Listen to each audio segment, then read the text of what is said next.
Olá, galera da concurseria, tudo bem? Meu nome é Ellen e hoje nós vamos tratar sobre as noções dos direitos das pessoas com deficiência. O TJSC desse ano veio exigindo essa legislação, não apenas essa, como as outras duas, como nós vamos ver ao decorrer das nossas aulas. Trataremos em aula única dessas três legislações. Primeiro nós teremos a lei número 13.146 de 2015, que é uma lei um pouco mais ampla, mas ela vem ratificando muito das disposições das nossas demais legislações, tanto a 10.098 quanto a 10.048. Vamos começar pela 13.146, que hoje nós vamos dedicar um tempinho bem especial a ela. Lei 13.146. É o nosso Estatuto da Pessoa com Deficiência. A Lei 13.146, ela tem como finalidade assegurar e promover em condições de igualdade os exercícios dos direitos e das liberdades fundamentais por pessoas com deficiência, visando a sua inclusão social e a cidadania. Veja, galera, a cidadania,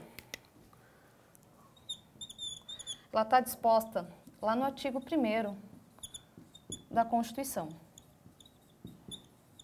como um dos fundamentos da República Federativa do Brasil.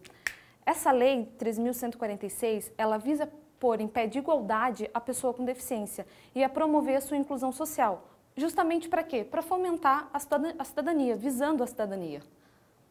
A Lei 13.146 de 2015, ela tem como base a Convenção sobre os Direitos das Pessoas com Deficiência e seu protocolo facultativo. Essa convenção ela foi ratificada pelo Congresso Nacional, em conformidade com o procedimento previsto no parágrafo 3º do artigo 5º. O que diz esse parágrafo 3º? Os tratados e convenções internacionais sobre direitos humanos que forem aprovados em cada casa do Congresso, então aqui, cada casa do Congresso, nós temos o Senado, né? E a nossa Câmara de Deputados. Em 2 turnos por 3/5 dos votos. Esses 3/5, vamos lá, é o que nós chamamos de maioria qualificada.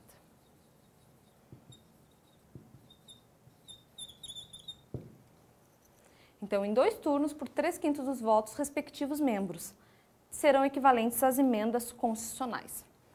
Então, nós temos, vamos fazer nossa pirâmide. Nós temos aqui a Constituição, nós teremos as nossas emendas e a previsão do parágrafo 3º. Então, veja, nós estamos aqui a falar da Lei 13.146, que é uma lei federal de caráter nacional. Então, ela vai abranger toda a União, todos os estados, todos os municípios e o Distrito Federal. A base dessa legislação é a Convenção sobre os Direitos das Pessoas com Deficiência e seu protocolo facultativo, que respeitou todo esse procedimento e adquiriu o status de emenda constitucional em razão do rito adotado. Certo? Bom, essa lei ela é uma lei bem conceitual. Vocês vão, ao longo da leitura, vocês vão verificar que ela traz diversos conceitos. E esses conceitos, eles despencam nas provas, né, galera? Então, veja, pessoa com deficiência. O que a lei considera pessoa com deficiência?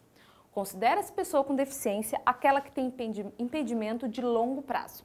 Então, aqui a FCC vai brincar contigo. Ela vai colocar impedimento de curto prazo, impedimento de curto ou médio prazo, impedimento apenas de longo prazo, que é o que a nossa legislação fala, aquela que tem impedimento de longo prazo, de natureza. Vejamos.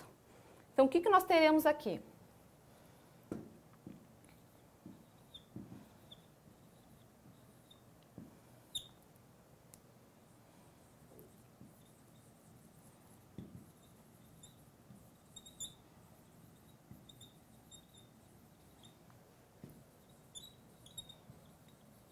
Nós teremos um impedimento de longo prazo, seja ele de natureza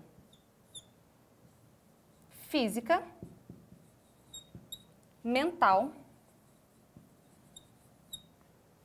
intelectual ou sensorial. Veja, a FCC vai te perguntar: considera-se pessoa com deficiência aquela que tem impedimento de curto prazo, de natureza física, mental, intelectual, exceto sensorial? Não, está errado. Por que está errado? Primeiro, que é um impedimento de longo prazo. E segundo, que ele pode ser tanto de natureza física, mental, intelectual ou sensorial. O qual, em interação com uma ou mais barreiras. A lei, ela traz um rol taxativo dessas barreiras. E nós vamos verificar na continuidade da aula quais são essas. Então, nós teremos barreiras arquitetônicas, barreiras urbanísticas, barreiras atitudinais, que pode obstruir a participação dessa pessoa com deficiência na sociedade em igualdade de condições com as demais pessoas. Esse conceito é o nosso artigo 2º e ele vai despencar na prova. É justamente isso que a FCC quer saber. O que é uma pessoa com deficiência? O que se considera uma pessoa com deficiência? Certo? Aqui nós temos as barreiras, né? Esqueci de colocar para vocês. Barreiras. Vamos seguindo? Então, como nós vimos, impedimento de longo prazo, físico, mental, intelectual, sensorial, que, em interação com as barreiras, causa prejuízo à inclusão e à participação, obstruindo a efetiva igualdade de condições das pessoas com deficiência. Como que o Poder Executivo irá avaliar essa deficiência? O Poder Executivo ele criará instrumentos para avaliações, mas a lei ela traz algumas diretrizes. Vamos ver.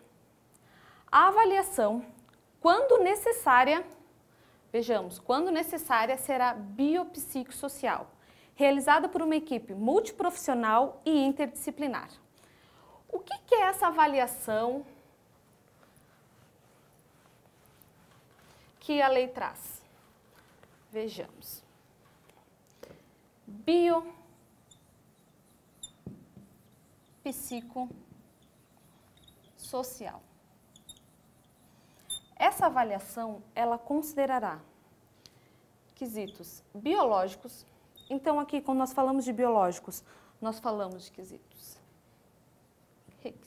químicos, genéticos. Quando nós falamos de psico, são os fatores psicológicos.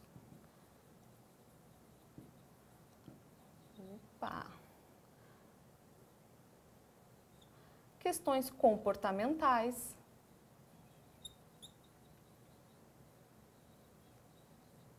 Nos quesitos sociais, nós temos os aspectos familiares,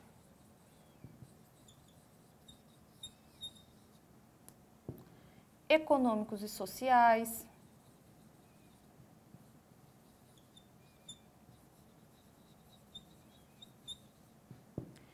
e essa avaliação, ela considerará esses fatores, os impedimentos nas funções e nas estruturas do corpo, os fatores socioambientais, psicológicos e pessoais, a limitação no desempenho de atividades e a restrição de participação. Então, essa deficiência, até que ponto ela limita o desempenho das atividades dessa pessoa? Essa deficiência, até que ponto ela restringe a participação efetiva dessa pessoa com deficiência na nossa sociedade? É isso que a lei traz como quesitos de avaliação. Veja, ela, quando necessária, será biopsicossocial e será realizado por uma equipe multiprofissional e interdisciplinar. Certo? Bom, aqui a lei ela traz um conceito, vocês vão ver que ao longo da legislação elas trazem questões que abarcam tanto as pessoas com deficiência quanto as pessoas com mobilidade reduzida. O que a lei quis trazer para nós? Vocês vão ver que a mobilidade reduzida ela também aparece muito nas nossas outras legislações, tanto na lei de acessibilidade quanto de atendimento prioritário, que nós veremos na continuidade da aula. Então, vejamos. Pessoa com deficiência é aquela que tem impedimento a longo prazo, como nós vimos, de natureza física, mental, intelectual ou sensorial, que causa obstrução plena e efetiva na sociedade em igualdade de condições. E a pessoa com mobilidade reduzida é aquela que tem um impedimento temporário ou permanente, redução efetiva da mobilidade, da flexibilidade, da coordenação motora e da percepção. E como exemplos, a lei ela traz ali um rolzinho. Ela cita os idosos, gestantes, lactantes, pessoas com crianças de colo e os obesos, certo? Então, por exemplo, saindo daqui eu fraturei a minha perna. Nesse momento eu serei uma pessoa com mobilidade reduzida. E é isso que a lei vem trazer. A pessoa com com mobilidade reduzida também terá atendimento prioritário na nossa legislação. Ela também vem abarcar, proteger as pessoas com criança de colo, os nossos idosos, as gestantes, as lactantes. E aqui no artigo 3º começam os conceitos. O que a lei traz sobre acessibilidade, desenho universal, sobre as nossas barreiras? Essa leitura é fundamental. Eu preciso que vocês leiam a legislação com muita atenção. Eu vim aqui destacando alguns tópicos para a gente ir trabalhando ao longo da aula, mas é importante a leitura atenta para que vocês gravem esses conceitos que eles vão aparecer na hora da prova para vocês. Certo? Então a lei traz a questão da acessibilidade. O que é acessibilidade? É a possibilidade de condição de alcance para a utilização com segurança e autonomia de espaços mobiliários, equipamentos urbanos, edificações, o transporte público, tanto na zona urbana como na zona rural. Então a FCC vai brincar contigo na hora da prova, dizendo se é apenas na zona urbana, exceto a zona rural. E aqui, ó, por pessoa com deficiência ou com mobilidade reduzida. Por isso é importante aquela nossa distinção que nós fizemos anteriormente. O que é uma pessoa com deficiência, o que é uma pessoa com mobilidade reduzida? Que vocês vão ver que a legislação traz muito essa diferenciação para nós. O desenho universal é aquela concepção de um produto acessível a todos, universal. É um produto que pode ser utilizado tanto pela pessoa com deficiência quanto a pessoa com mobilidade reduzida, sem a necessidade de adaptação de projetos específicos. Tecnologia assistiva ou ajuda técnica.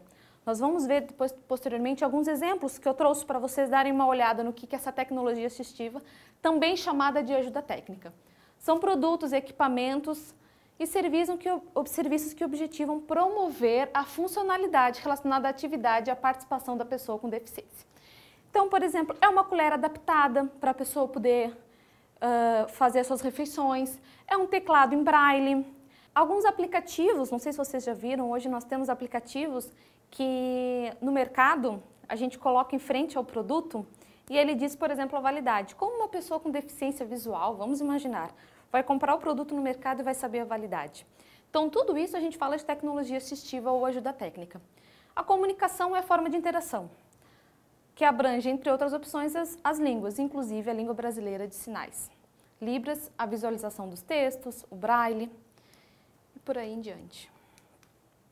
Adaptações razoáveis. São adaptações, modificações e ajustes necessários e adequados que não acarretem ônus desproporcional indevido, a fim de assegurar que essa pessoa com deficiência possa gozar e exercer em igualdade de condições e oportunidades com as demais pessoas todos os direitos e liberdades fundamentais.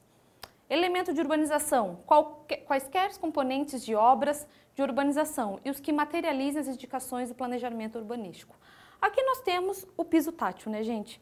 Então, a pessoa com deficiência visual consegue se direcionar através do piso tátil. Mobiliário urbano. Conjunto de objetos existentes nas vias e nos espaços públicos, sobrepostos ou adicionados aos elementos da urbanização e da edificação. Residências inclusivas, unidades de oferta do Serviço do Acolhimento do Sistema Único de Assistência Social, o SUAS. Vocês vão ver que a legislação, ela traz muito a questão do SUAS. E a FCC vai brincar contigo e colocar o SUS.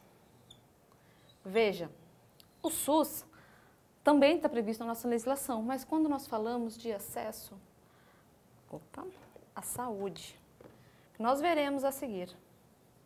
Mas, enquanto isso, gravem sobre o SUS, que a legislação e a FCC ela vem cobrando isso de nós. Localizado em áreas residenciais de comunidade com estrutura adequada, que possa contar com apoio psicossocial para o atendimento às necessidades da pessoa acolhida, que não dispõe de condições de autossustentabilidade e com vínculos familiares fragilizados ou rompidos. Moradia para a vida independente da pessoa com deficiência. A pessoa com deficiência, muitas vezes, ela pode ter uma vida, apesar da sua deficiência, da sua limitação, ela pode viver numa moradia independente, por que não? E a legislação traz isso. Moradia com estruturas adequadas, capaz de proporcionar serviços de apoio coletivo individualizados que respeitem e ampliem o grau de autonomia de jovens e adultos com deficiência. Novamente, a gente vê a questão da autonomia, né, gente? Então, essa legislação ela veio para isso. A gente está falando de uma quebra de paradigma. É como se a responsabilidade viesse para o Estado e a sociedade, que, em razão dessas barreiras, não promovem a acessibilidade necessária à pessoa com deficiência. O atendente pessoal, e depois a gente vem falando da pessoa profissional de apoio escolar e do acompanhante. Vocês vão ver que depois alguns direitos e algumas garantias, elas são também extensivas ao atendente pessoal e ao acompanhante. Por isso é necessário fazer essa distinção. Vamos lá. Atendente pessoal, pessoa, membro ou não da família, que, com ou sem remuneração, assiste ou presta os cuidados básicos essenciais à pessoa com deficiência no exercício de suas atividades diárias, excluídas as técnicas ou os procedimentos identificados como profissões legalmente estabelecidas. Então aqui, esse atendente pessoal, ele não vem a abarcar, por exemplo, os cuidadores, que é uma profissão legalmente estabelecida. O profissional de apoio escolar é pessoa que exerce atividade de alimentação, higiene, locomoção da pessoa com deficiência, do estudante com deficiência e atua em todas as atividades escolares, nas quais se fizer necessária em todos os níveis e modalidades de ensino, seja instituições públicas, sejam instituições privadas, excluídas as técnicas ou os procedimentos identificados como profissões legalmente estabelecidas. O acompanhante, quem é o acompanhante? Aquele que acompanha que acompanha a pessoa com deficiência, podendo não desempenhar funções de atendente pessoal. Então, muitas vezes nós vamos ter o acompanhante que desempenha a função de atendente pessoal e vamos ver que a legislação, às vezes, ela traz questões que a pessoa com deficiência tem direito ao acompanhante e também ao atendente pessoal, e não apenas o acompanhante. Barreiras. Lembra que eu falei para você das barreiras? O que são essas barreiras? A lei ela traz diversas barreiras. Vem dizendo que essas barreiras podem ser qualquer entrave, obstáculo, atitude ou comportamento que limite ou impeça a participação social da pessoa, bem como o gozo, a fruição, o exercício de seus direitos, a acessibilidade, a liberdade de movimento, de expressão, a comunicação, o acesso à informação. Então, aqui no artigo 3º, ele traz diversos incisos e vem trazendo quais são essas barreiras. Vamos ver? Barreiras urbanísticas, as existentes nas vias e nos espaços públicos e privados abertos ao público ou de uso coletivo. Barreira urbanística é um meio-fio que não tem uma rampa de acesso, é um prédio que não tem uma escadaria, que não possibilita uma escadaria externa, que nós vamos ver a diferença do urbanístico e do arquitetônico. Barreiras arquitetônicas, as existentes nos edifícios públicos e nos privados. Então, é um prédio que não dispõe de um elevador adaptado. Que adianta ter um elevador bem apertadinho que um cadeirante não consegue ingressar, não consegue se locomover? Não é necessário apenas o elevador, é necessário que esse elevador seja acessível, adaptado. Quando isso não ocorre, nós temos barreiras arquitetônicas. Barreiras nos transportes, as existentes nos sistemas e meios de transporte. Então, são aqueles ônibus coletivos que, por vezes, não têm a rampa, o elevador necessário para que o cadeirante possa ingressar. Barreiras nas comunicações e na informação. Qualquer entrave, obstáculo, atitude ou comportamento que dificulte ou impossibilite a expressão ou recebimento de mensagens. Aqui nós temos muitas questões das bulas que não são acessíveis. Então, às vezes, o deficiente visual, para a bula de remédio, como que ele faz? Ele tem que solicitar essa bula acessível para que ele possa fazer essa leitura. Nós temos barreiras nas comunicações e na informação, que é qualquer entrave, qualquer obstáculo, atitude ou comportamento que dificulte ou impossibilite a expressão ou recebimento de mensagens. Então, aqui nós temos, por exemplo, uma bula. O deficiente visual, ele compra a medicação. Como que ele faz para ter essa leitura da bula? Ele tem que solicitar, mas é necessário que haja essa bula acessível. Então, aqui são essas barreiras da comunicação e da informação. Barreiras atitudinais, atitudes ou comportamentos que impeçam, prejudiquem a participação social da pessoa com deficiência e igualdade de condições e oportunidades. São as nossas atitudes e os nossos comportamentos diários. Também são barreiras. Barreiras tecnológicas, as que dificultem ou impedem o acesso da pessoa com deficiência às tecnologias. Então, aqui, por exemplo, muitas vezes a barreira na comunicação e na informação vem justamente da das barreiras tecnológicas. As pessoas não têm acesso à tecnologia e, por vezes, acabam também não tendo acesso à comunicação. Vamos ver o que a FCC tem cobrado sobre esse tema. FCC 2019, TRF, Terceira Região. Maria, pessoa com deficiência em situação de dependência que não dispõe de condições de autossustentabilidade e com vínculos familiares fragilizados. Nos termos da Lei 13.146 de 2015, Maria tem direito à moradia digna, em residência inclusiva, em moradia para a vida independente exclusivamente, obrigatoriamente no seio de sua família natural, obrigatoriamente no seio de sua família substituta, em qualquer residência, desde que a proteção integral em qualquer modalidade de residência seja prestada no âmbito do SUS e não no âmbito do SUS. Vejam, aqui a FCC veio brincar com o SUS e com o SUAS. Aqui nós sabemos que seria resposta correta residência inclusiva. E por quê?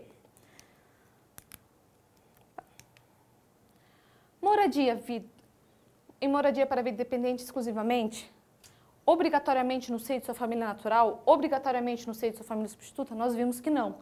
A lei não traz essa obrigatoriedade. Pode ser inclusive em moradias coletivas, como nós vimos. Então, a alternativa correta é em residência inclusiva.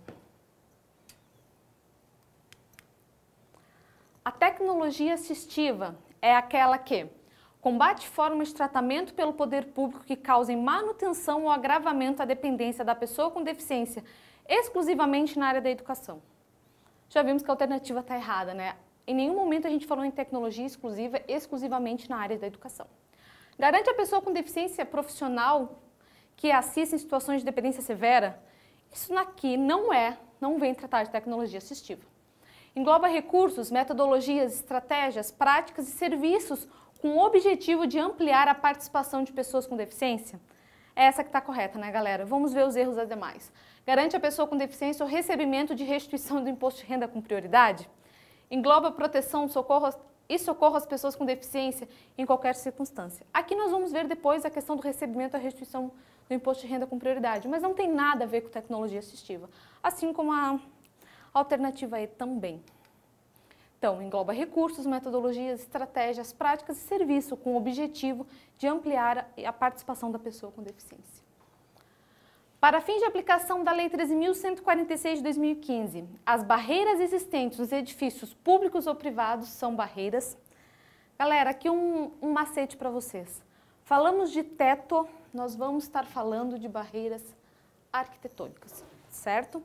Então, para fins de aplicação da lei, as barreiras existentes nos edifícios públicos ou privados são barreiras arquitetônicas, certo? As urbanísticas não são, como nós vimos, seria a questão do meio-fio, do piso tátil. As altitudinais, a questão de comportamento, materiais imperfeitas, informações de espaço, a lei nem abarca esses sistemas.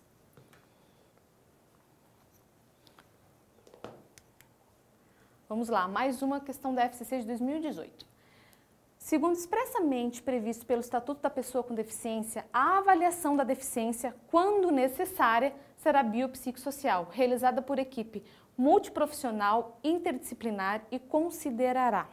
Vejamos, a lei, que a questão ela vem brincando com terminologias que vocês vão ler a legislação e vão tentar gravar. Aqui em nenhum momento nós falamos em histórico psiquiátrico e pontuação em testes cognitivos. Que essa pontuação em teste, pensa, a pessoa vai fazer um teste, vai receber uma pontuação, uma nota de 5 a 10. Isso não existe, né? Então aqui a gente já consegue excluir muitas questões. Ó, restrição de participação da pessoa avaliada, os impedimentos nas funções e nas estruturas do corpo, as relações familiares e o respaldo efetivo recebido no núcleo familiar e o histórico psiquiátrico. Novamente, já vimos um erro que nós conseguimos eliminar duas questões.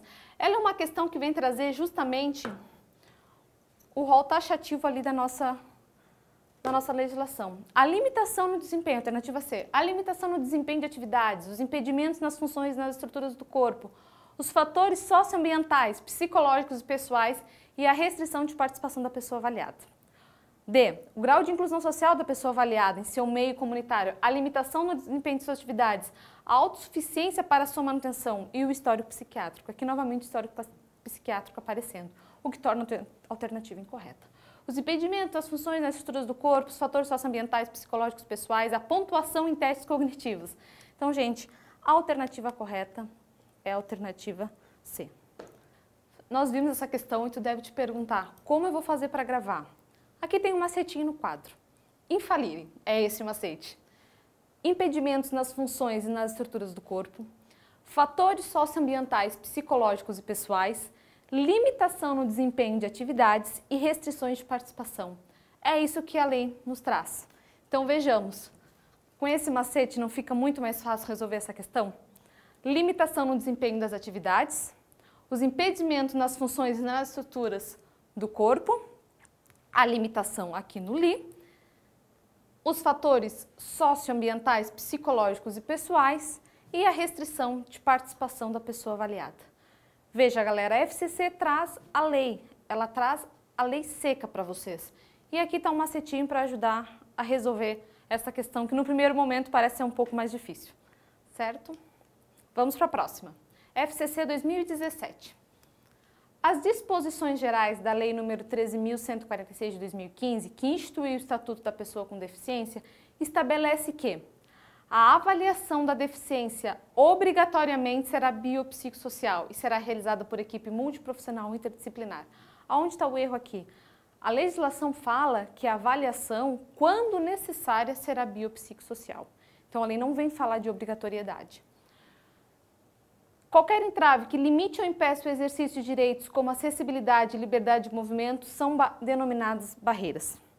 Barreiras urbanísticas são os entraves existentes nos edifícios públicos e privados. Lembra, falou de teto, estamos falando de barreiras arquitetônicas e não urbanísticas. Acessibilidade é um conceito ligado a produtos, equipamentos, dispositivos e outros que objetivem a qualidade da vida e inclusão social. Aqui estamos falando de tecnologia, não é de acessibilidade. A FCC ela vai cobrar os conceitos para vocês, justamente essa parte inicial da lei, que é um pouco mais extensa, um pouco mais cansativa, mas que a leitura é fundamental. E pessoas com criança de colo não estão incluídas no conceito de pessoa com mobilidade reduzida. Nós vimos que estão juntamente com os idosos, com a gestante, com os obesos. Então, a alternativa certa é a B. Qualquer entrave que limite ou impeça o exercício dos direitos, como acessibilidade e liberdade de movimento, são denominados barreiras. E ali nós vimos que as barreiras elas podem ser de diversas formas, né, galera? Vamos lá, FCC 2018. MIRTS, deficiente física, cadeirante, compra ingresso para espetáculo de teatro em prédio histórico pertencente ao estado X. Chegado o dia e a hora do evento, teve seu acesso obstado, pois o único meio para chegar ao seu assento seria por meio de extensa escadaria. Ocorre que a reforma do prédio não previu acessibilidade, mantendo a estrutura do século XVIII. De acordo com a Lei 13.146 de 2015, considera-se barreira qualquer entrave, obstáculo, atitude ou comportamento que limite ou impeça a participação social da pessoa, bem como o gozo, a fruição, o exercício de seus direitos, a acessibilidade, a liberdade de movimento, de expressão, o acesso à informação, por aí vai. No caso hipotético, a dificuldade encontrada por MIRTS pode ser classificada como barreira. Voltamos ali na questão. O que novamente nós temos? MIRTS, deficiente física, chega num teatro. Estamos falando de um prédio histórico pertencente ao Estado. Tem teto, prédio? Tem. Então, nós estamos falando de barreira arquitetônica. É regra, gente. Vamos dizer que é uma regra, talvez tenha exceções, mas é um bom macete para vocês lembrarem. Tem teto, vai ser arquitetônica. Vai querer muito confundir vocês com as barreiras urbanísticas.